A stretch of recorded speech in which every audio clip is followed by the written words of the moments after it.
على طريق خنيفرة وب4 كيلومترات عن أزرو نجد مأوى أطلس أمازيغ، غرف وشقق ومسبح ومسجدا ومتحفا يحكي تاريخ وتراث المنطقة. كما صرح صاحب المشروع مبارك الزماري لميكروفون هيبا بريس.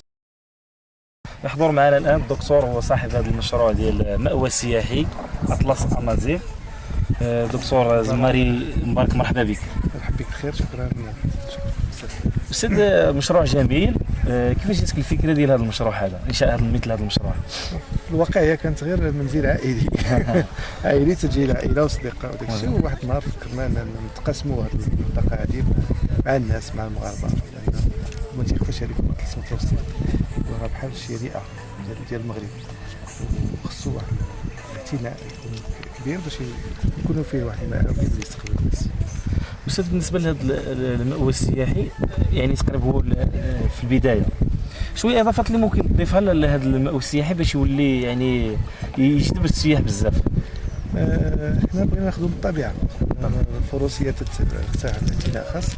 ان شاء الله تطمحوا باش نشكوا واحد كلوب كاستر، واحد ديال الفروسيه اللي يفتح مجال الاطفال ديال المنطقه ديال الازرق انهم يتعلموا الفروسيه بطريقه زاهده. الهدف منها زعما ماشي مادي بالدرجه الاولى، وانما تهدف الخدمه ديال الفروسيه. وكيف تشوفوا المأوى فيه مساحه كبير، فيه 20 متر 12 متر، كنستافدوا منه. كاين خصائص في الميدان بالنسبه للمدينه ديال الخيريه تاع الاستخسار الاهتمام، وكاين بالخصوص العائلات. العائلات تيخصهم الطريقه اللي يمكنهم يجيو ليها ويخليو وليداتهم في امان في سياحه مسؤوله، يعني مسؤوله نقيه ما فيهاش حاجه. بس كنتمنى لك التوفيق. شكرا جزيلا. شكرا لهذا.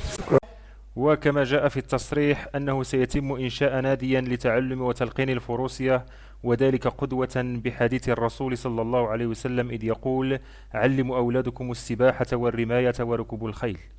وأصاب الشاعر حيث قال: الليل والخيل والبيداء تعرفني، والسيف والرمح والقرطاس والقلم.